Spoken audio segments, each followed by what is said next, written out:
thinking if you moved it about a foot and a half over, we'd get Eric to the fourth person. Nah, that's fine. Okay. All right. So hello, everyone. Hello. Thank you. My name is Tammy Goodman. I don't have my badge on today, but you guys know who I am. Today I'm going to teach a little workshop on typical versus atypical aging experiences. We're going to share, we're going to process, and we're going to do a little role play. For the first 5 minutes, we're going to watch a video with Teepa Snow. She's going to touch on kind of everything we're doing. She's going to give you an insight on how the brain works. She's really good at acting as well.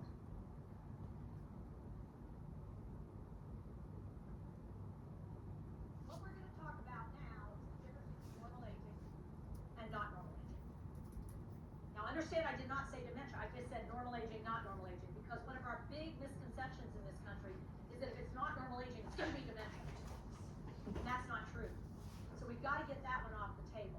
So what I'm going to do very quickly is give you two quick little role plays that are going to take you through normal versus not normal. So I'll do normal first. I'm in the living room, and I've been watching a TV program, and the program finishes, and I decide, you know what, I'm thirsty. I think I'm gonna go make a pot of coffee. And I head toward the kitchen to make coffee. But before I get all the way in the kitchen, the telephone rings. And so I answer the telephone. Hello? Oh, hey, sweetheart. How you been? Well, yes, of course I know who it is. It's, right on the tip of my tongue, starts with B. Betty, of course it's Betty, sorry. I recognized your voice right away, just couldn't think of your name. Yeah, senior moment. Huh? What? Oh, no, I'd love to get together. Oh, today? Okay, what? At 2? This afternoon? All right. Oh, at the mall. Okay, well, which end? Macy's. Oh, that's where J.C. Penney's was, right? They moved out and then they, I know what you're talking about, absolutely. That's where, is that the same, yep, I know where to be. 2 o'clock, I'll be there. Wait right inside the door, I'll be waiting right inside the door, it's supposed to be a little chilly this afternoon. Yeah, what? Oh, they opened a new chocolate store.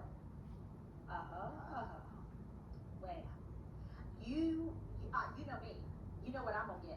I'll get caramels, I always get caramels, you're gonna get, I know you like the, white flaky stuff in the chocolate.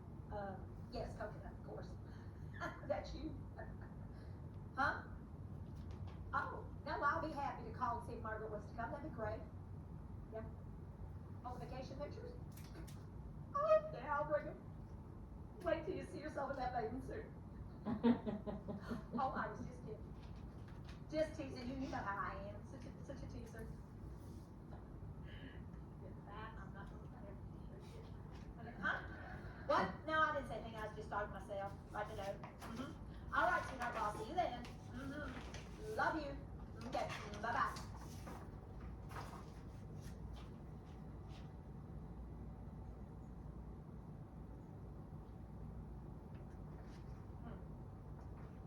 What did I come in? Okay, hang on. I was in the living room. I was watching TV. Program ended. They hadn't called. I've been able to get anything on this. Okay. I was in the living room. I was sitting right here. And the program ended, and I thought,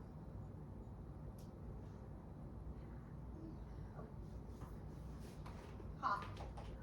Why could I not think of that? Lord knows I'm losing it.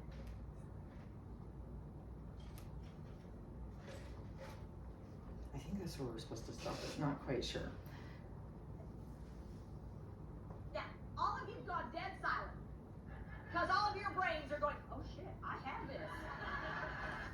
All right, watching that, does this remind you of anybody? Yeah. Or typical for yourself, right? It's like, I mean, it's a normal process of aging, but also could you see some things and pull some things out that looked familiar to you or had you concerned? Makes you take a big deep breath, right? So think for a few moments, why do you think it happened?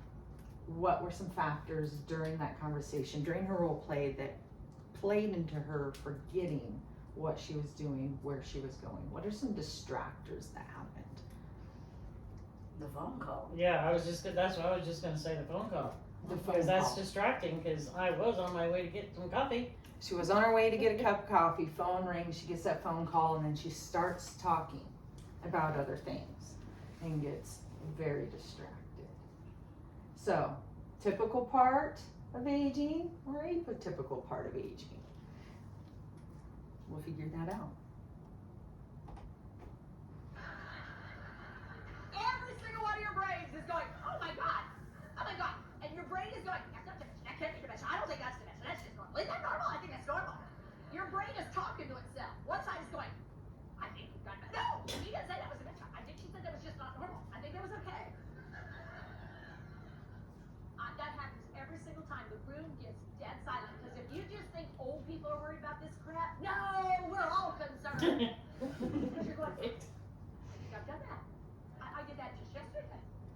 What you totally forgot, because in that moment your brain was going, because I said that was normal. I was going to do normal first. So here's what I think I better do. Do this. Roll your shoulders. I think we better do it one more time. You need to let it go. Breathe out all the way, because you guys were going. And by the end, your brain's going, oh my God, you got it. I got it. I told you it was not just stress. I didn't know it was just stress. I told you it was just. Especially when I had to come back and sit in the chair. You're going, oh my God. So.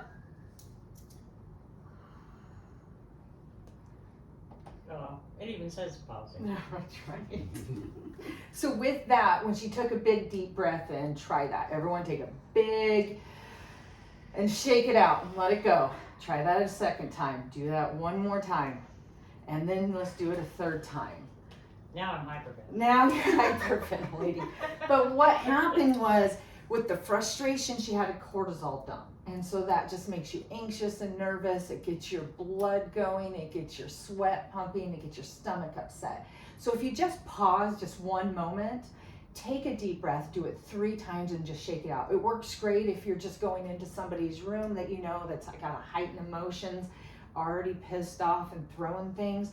It works really good when you're interacting with somebody and they're already just having a really bad experience. Just pause, stop, take a step back and take those big deep breaths, and that's going to help you calm down. Have you experienced that with anybody, like your mother? Or your daughter? Right? That's right. But taking that deep breath really just helps center you. We're going to finish watching this video. Another shot here. Okay, so here we go. Hand up. Human beings have 5 ways to take things from, do this, out there and get them in their brain. 5 Yeah. ways. to 5 take ways. Data from the And then world put around it- you and put it in here so you can use it. You can process it, you can understand it, you can appreciate it. So the number 1 way, notice how it's separated from all the others. It's special. Do this, be an artist. Visual data. Visual data is the most powerful incoming data. It is what human beings prefer, and it is what they want first in any way of collecting data. They want to see something first. It allows them to see it, and then they can start to think about what they want to do next. But what you see is the most powerful sensory input that you're going to get in your brain. But here's the interesting thing about vision.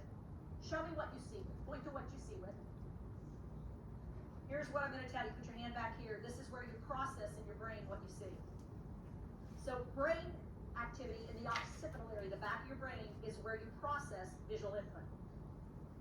There's a little bit of distance there, isn't there? What connects the input system to the processing system is wiring. And in dementia, all wiring goes on the fritz and then dies. Just so you know. So there's a lot of wiring, very complicated wiring. Actually fairly complicated, because how many eyes do you have? 2, so you've got to take in data from 2 eyes, integrate those 2 pieces of data, process it, and then make sense of it. So all that's happening in the back of your brain. I'll show you in a few minutes. There's a huge amount of your brain devoted to visual processing. It's huge. There's also wiring between what you see and some other parts. Second way that you get data in your brain, get your index finger. Oh, look at how it points to things. What you Here, auditory incoming. Auditory data is the second most important way that human beings get data into their brain. Auditory. But if you hear a sound off to the side, what will you immediately do? Look! Because this is primary.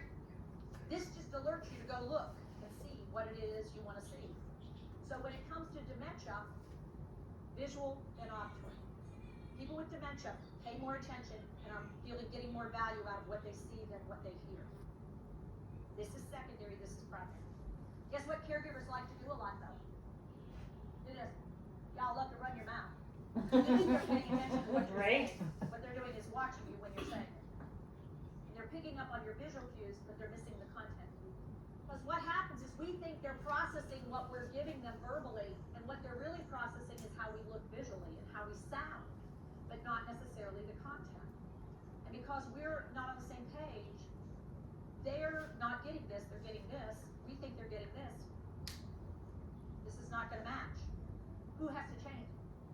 We do. So we have to use less of this and start with this. And learn to use visual more than auditory. Third way you get data in, auditory. Put your hands right here. Your temporal lobes. Both sides are involved, but they're very different. This side is very different than this side. How many ears do you have? 2. All forms of dementia, all forms attack the brain asymmetrically. It means it attacks one side of the brain more than the other. That's how it works. It hits one side and then it spreads more. So what happens in general, the left side of the brain is generally attacked sooner, faster, and more devastatingly than the right side of the brain. We don't know exactly why, but most patterns of dementia attack, you're gonna see more on the left than on the right. Left, right, language areas. But they're Wish you gonna- say more on the left than on the right. Mm-hmm. Third way that you You get data retain in your it on brain, the take right, that middle you lose finger, it on the draw left. it down, and touch it to the back of your other hand. Now this is actually complicated, and this is one of the most complicated, and it also takes up a lot of brain space. This is sensory motor. You feel something, you do something, you do something, you feel something. They're wired together, so that when you feel something, if you like it, you do more of it. If you don't like it, you stop doing it. So when you feel something, you do something to change or encourage or facilitate what you're feeling, and if you don't like it, you don't do it anymore. Here's the biggest challenge of dementia care. Turn to the person next to you. And if you will come up this time. Okay. All right, now what we're gonna do is eliminate vision and we're not gonna talk. Okay, so we're taking away. He's like, what? Normally be able to get data into your brain. I and love we're that she gonna does use this that third way. at all of her conferences. Go ahead and do that so you get the feel of what it feels like when you're doing this. So you can already tell where I'm going This is with why I this. match This is with her not a well. good one to Right. start with because most people are not fond of the idea of starting an interaction like this. And I do this particularly so you'll start to get the idea. No touching until you've done a visual, verbal, and only then are you allowed to do the touch. You gotta make sure they come together. So here's what we're gonna do. You close your eyes. People with dementia, put your hands behind your back because I want you to feel incredibly vulnerable. That's what this disease does. It robs you of skills, so you suddenly are pretty vulnerable. And you thought you were confident. Okay, so caregivers, here's what you're gonna do. You watch me and do to them what I do to my person. Okay, y'all should have your eyes closed. There should be no peeking. Notice how many of you opened them up to see what I was up to. Right. Yeah, they're sneaky like that. Okay, you ready? We're gonna use these. Are you ready?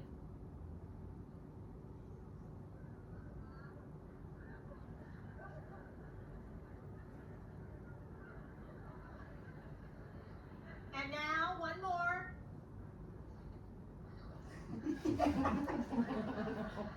Now, I'm gonna pause you. All right. So watching that and seeing that, we're gonna go ahead and gameplay here. Grab a partner. Pick one. There's only 4 of you. Right, okay. Okay, I'm gonna have you go ahead and stand up. We're gonna have 2 stand in front, 2 stand behind. The Do 2 what? standing in front are Oh. gonna be touched. Oh. So, Probably need to go this way so we face the camera better. that's Okay. fine. All right. So Ashley and Tanya, I'm gonna have you put your hands behind your back and hold your hands, not you, Barb. Close your eyes. Oh no. I know, I Close your I eyes. love this. And Eric and Barb, you're gonna go ahead and mimic me, but you're gonna do that by touching Ashley and Tanya. Ashley and Tanya, are you okay with being touched? No. Okay, we'll make sure we're being gentle then. All right, close your eyes. Deal with Okay. it. All right, I'm gonna have you two take your fingers. Yeah. Excellent. I mean, I could just. All right, stop there. Oh yeah. Right. All right, and then This is when I go. all right. That one was. Go ahead and open your eyes and have a seat back down. She's crying. Yeah. Give me 2 minutes. Okay, All right. perfect. All right, how'd that make you feel, Tanya? I don't like it. Not at all. Ashley? A little uncomfortable. What did it do for you? What did it do? How did it make your stomach feel when your eyes are shut and then all of a sudden somebody touches you? It wasn't aggressive and it wasn't mean, but somebody touched you. Maybe said to my stomach. To your stomach. How about you, Tanya? I wanted to get defensive. Defensive. Did you want to punch, hit, Yeah. kick, Knee. run? Excellent. So with that in mind, he's like, please don't. With that in mind, how do you think somebody with dementia feels? If they're walking down the hallway just strolling and you notice Bill's got his Depends sticking out and you're like, oh, Bill. So you go and adjust his shirt and pull up his pants, but you just had a sneak attack. You didn't get into his line of sight. You didn't ask for permission and you touched him, even though it wasn't aggressive or mean, but just that simple touch. How do you think that made Bill feel? Depending on his personality, either violent or sick to And the stomach. then what happens? Who has the paperwork? Who has the write-up? Who has the behavior? But in reality, who caused that behavior? Yeah. So was the behavior actually Bill's fault or was it a caregiver? Was a caregiver. That's right, those paws here so you can potty. Okay. I think You can put that